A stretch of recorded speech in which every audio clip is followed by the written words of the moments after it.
Helmut Schmidt, the present Chancellor of West Germany, rallies the support he'll need if he's to be returned to office when the German people go to the polls on October the 3rd. They'll be voting for a Chancellor and a government, and it's Schmidt's aim to see that he'll be back in the Bundestag again, leading the Socialist Party in power.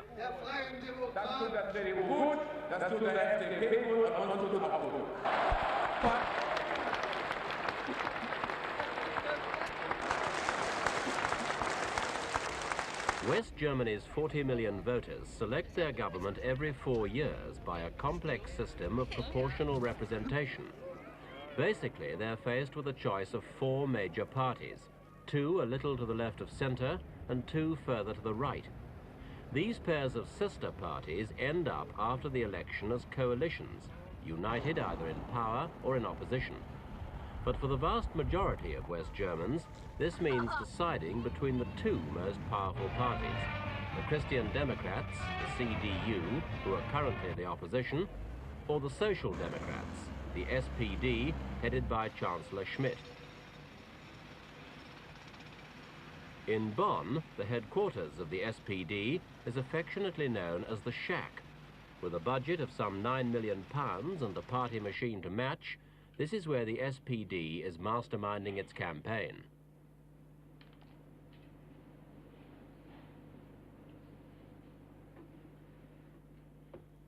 At the last election, the SPD took over 42% of the vote, becoming the largest party in the Bundestag for the first time since the Federal Republic was founded in 1949. They increased their poll by 3 million over their showing at the previous election. But the SPD has had its setbacks. Indeed, Schmidt wouldn't be in office today if the previous SPD Chancellor, Willy Brandt, had not been forced to resign in May 1974 during a spy scandal involving one of his closest advisors. Fortunately for the SPD, the Brandt affair hasn't tainted Schmidt's image.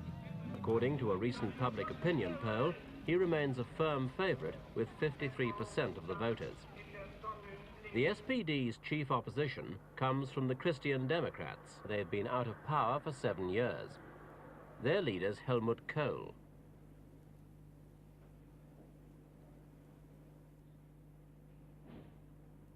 Last time, the electors rewarded the CDU with just over 36% of their votes. But public opinion polls now show them as a party actually ahead of the SPD. They've mounted a well-publicized attack against the socialists, accusing them of misusing the government information department to promote their election platform and their record in office. But this controversy apart, there have been few issues to cause fireworks between party supporters.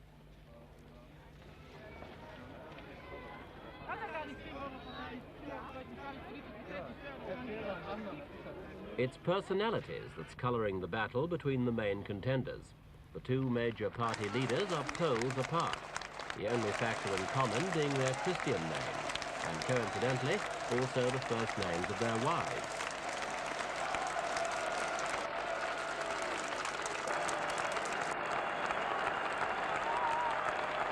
Helmut Kohl is 46. He's cautious, some would say colourless, conservative with a small c. He sees himself as a German Jimmy Carter, a country boy making good, and the country boy part is certainly true.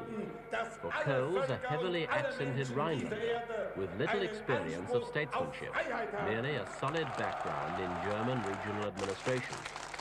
Despite his lack of experience, Kohl insists he can offer better leadership, but some voters have difficulty in seeing the CDU offering a real alternative government. Mr. Kohl said the alternative was clear. The CDU's argument was for freedom instead of socialism, and it was working. There's said to be a lot of personal animosity between Mr. Kohl and Chancellor Schmidt. Had that made his campaign any easier? No, said Mr. Kohl. I am keeping hate out of politics. But the Chancellor has difficulties in human relations, and not just with me. It's his problem, not mine.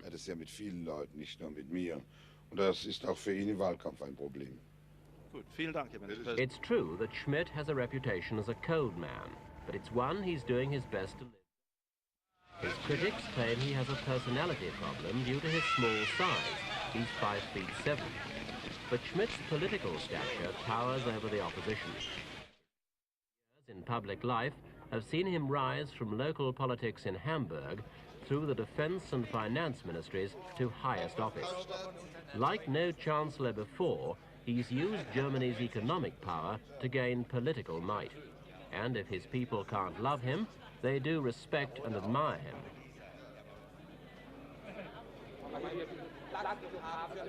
With inflation and unemployment well contained by European standards, there are few chinks in Schmidt's armor.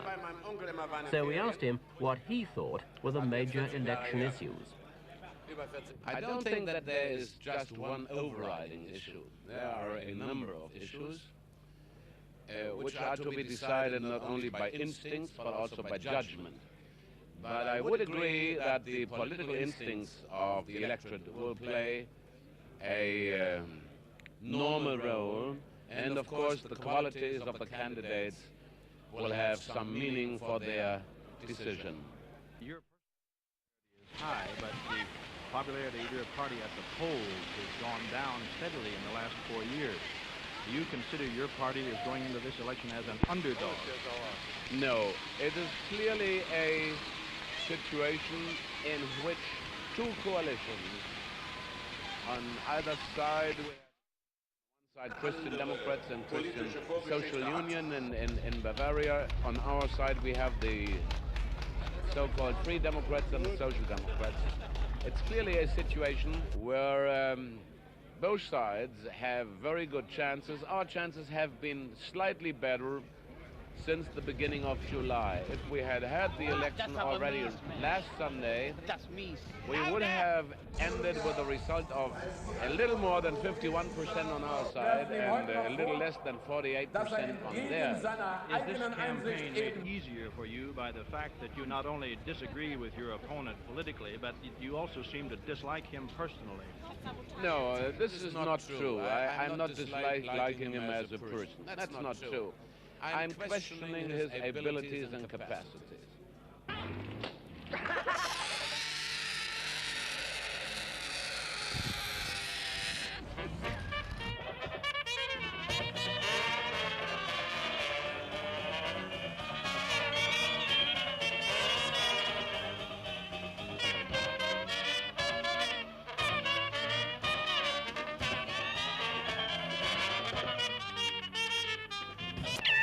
Perhaps the busiest man on the hustings is West Germany's Foreign Minister, Dietrich Genscher, who leads the smallest of the parliamentary parties, the Free Democratic Party.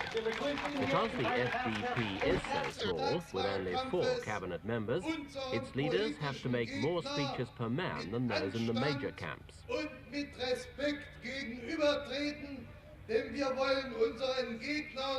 Germany's method of proportional representation also means that Genscher has far more influence than his party's size would suggest. He's virtually in the position of a kingmaker. His party's votes could clinch the result for one of the big two, and he's aligned with Schmidt.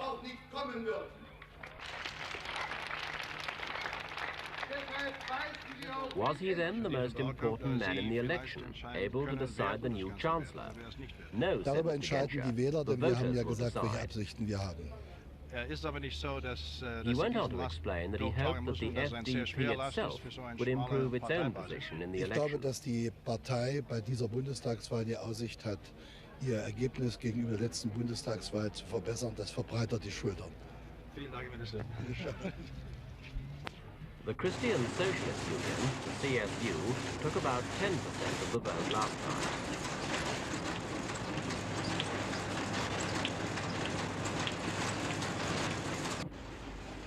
The CSU operates mainly in Bavaria. It's the sister party to the CDU. It's also smaller and somewhat further to the right. Its leader is Franz Josef Strauss, one of the most powerful and controversial figures of Bavarian politics.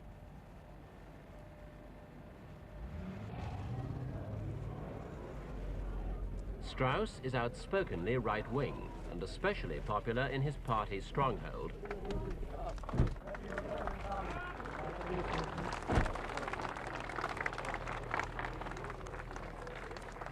Strauss and his CSU pose something of a problem for the CDU. Since the CSU is a good deal further to the right than the Christian Democrats, they're likely to attract votes from those who formerly backed the now-defunct neo-Nazi parties, and that could frighten away middle-class conservative support for the CDU. Strauss himself is an extremely powerful political infighter, and though he's now playing a subsidiary role, if Kohl wins, he could well take over later as the strong man of the coalition. In Berlin und anderswo. Dort, meine Damen und Herren, wo die Programme gemacht werden, dort, wo die Orientierungsrahmen formuliert werden. Wieder abzuschaffen. Strauss also attracted Schritte auf unwelcome diesem publicity when he was Gebiet der named by an kleinen Austrian employee Veränderungen, of ein Schritt nach dem anderen, aber das heißt die Bremse, das heißt, er wird auf der Zug langsamer in derselben Richtung, auf demselben Gleise ankommen und nur etwas später im falschen Endbahnhof landet.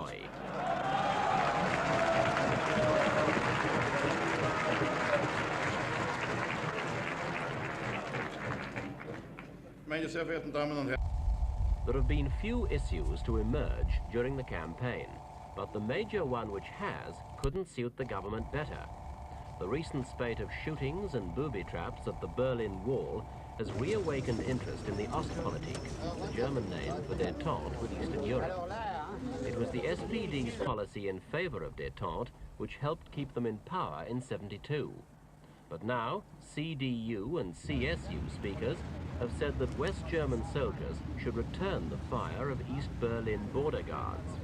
Schmidt's been quick to point out how irresponsible such action would be and how dire the consequences. He's seized every opportunity to protest that West Germany has had quite enough shooting in its past.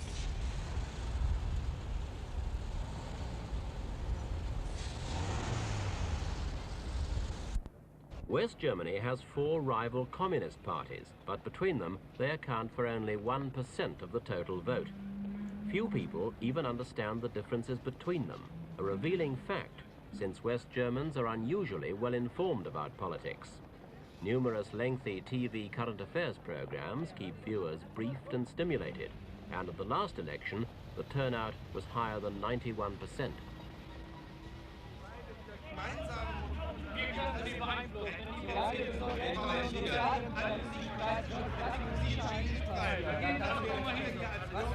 So nervous of communism are the Christian Democrats that they claim even a vote for the SPD is a vote towards the thin end of the communist wedge.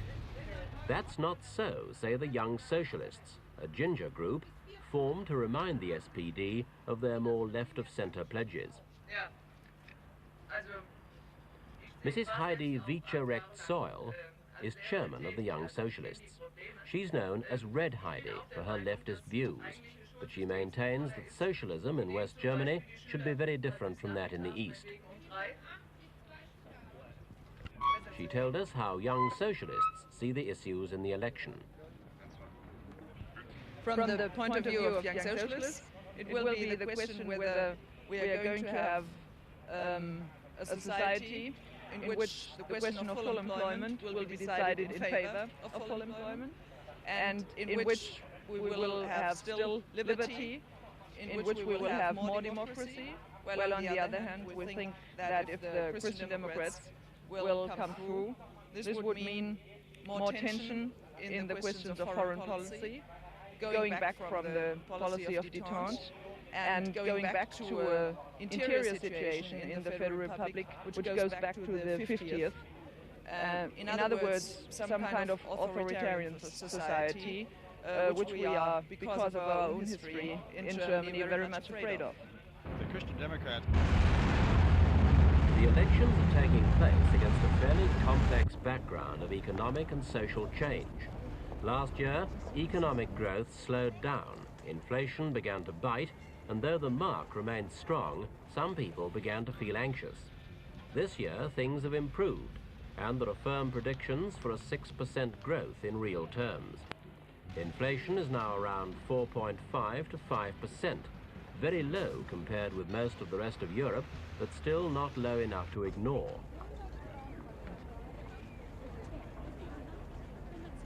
Most worrying of all, there are nearly 1 million West Germans out of work, and politicians of all parties are rushing to assure the electorate that their policies will bring that figure down. West German voters have got until October the 3rd to decide whom they believe, and whether, after 7 years of socialist rule, it's now time for some new faces in Bonn.